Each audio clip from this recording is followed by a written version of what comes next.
আসসালামু আলাইকুম সুপ্রিয় দেশবাসী।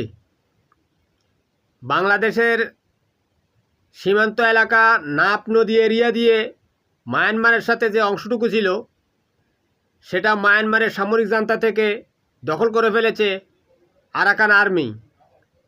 আরাকান আর্মি বৌদ্ধ ধর্মের অনুসারী। এই খেলাটা বাংলাদেশ খেলতে পারত যখন মিয়ানমার জান্তা বাহিনী রোহিঙ্গা মুসলমানদের উপর গণহত্যা এবং দর্শন চালিয়ে বাংলাদেশে প্রায় 10 লক্ষ রোহিঙ্গাকে ঢুকিয়ে দিয়েছিল। বাংলাদেশ সরকার ইচ্ছে করলে সেই সময় রোহিঙ্গাদেরকে সশস্ত্র ট্রেনিং দিয়ে মিয়ানমারে যদি প্রবেশ করে দিতে পারত, তাহলে এই জায়গাটুকু বাংলাদেশের হতে পারত।